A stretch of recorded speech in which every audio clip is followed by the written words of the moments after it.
All right, folks. This is a 2005 Toyota Corolla S. A little four-cylinder. Comes out with codes P0441 and 445. This is our Evap leak. So, first thing I'm going to check here is they tell you to check all the hoses and stuff like that. So the first thing I did was go right into the engine compartment. And you're going to see the Evap hoses that come from the gas tank through the body right over there. There's actually two of them. Two of them come up, they split, they all go to either a solenoid or a purge valve, or they go into an engine.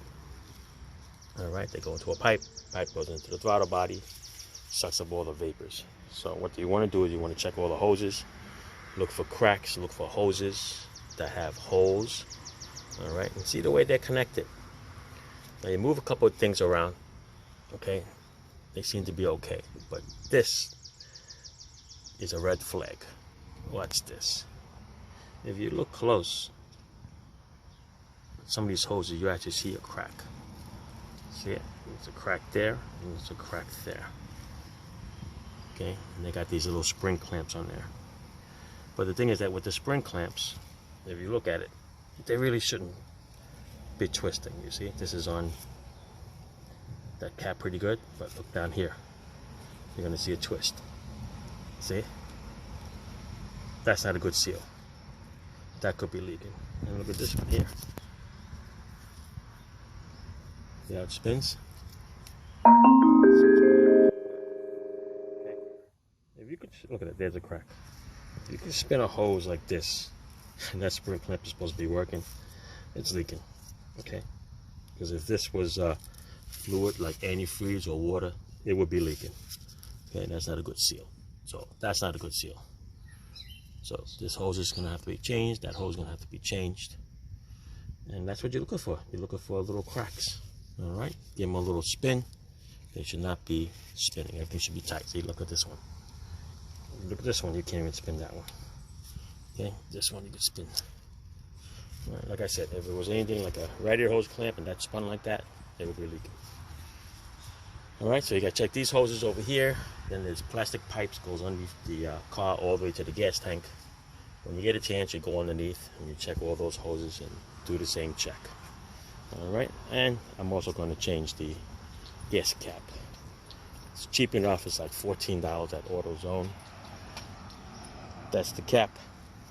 We're going to change it. Lots of times it's the little rubber seal there.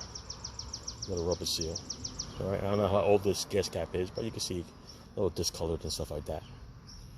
Okay, so what we're going to do is we're going to put AutoZone brand one, nice new rubber seal.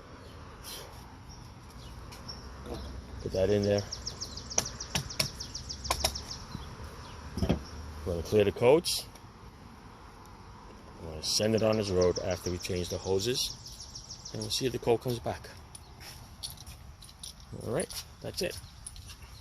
Check all your hoses, people. Bye. All right, just want to show you the hoses that I changed. All right, and I told you about this one here. Changed this one too, with the crack. And look at this one here. This is the one that goes underneath to the intake manifold or the throttle body, right over there. All right, let's pop this out, the clamp, and look at that. See, it's all cracked. Some of them are pretty deep. That's the one that goes underneath that purge solenoid. Okay, it's cracked. I'm going to show you this one piece here with the elbow and then the long piece. All right, this is the elbow piece. See that? If you look deep enough, the crack actually goes right in the middle of that clamp. There's another one on the other side. Right? It's so loose that it actually comes right out. I'm going to show you the other one, which is the loopy one. Alright, I'm going to show you this one. See that? All these little things here will cause a leak. And since it's a vapor and it's a vacuum and it sucks it in like that, you don't really hear it. And it's going to be a big vacuum leak. It's just enough for just a couple seconds when a computer starts and it checks for a sealed system. All it needs is just a little bit of air, and the flow is off. It's going to set you off the code. Alright, so same thing. That clamp comes off there. I use the cardboard so I don't get dirty. No sense working dirty. Alright, I had to take this little breather hose off with a clamp to gain access here. And we'll change this hose. And always install new clamps, alright? These spring clamps, after a while, they get sprung and they just don't work no more. Alright, so I'm going to finish changing those. And that's it. Alright, ciao. Right, so all the hoses are changed. The one that's in there, put the cover back on. Did those 2 hoses there. So 3 hoses all together.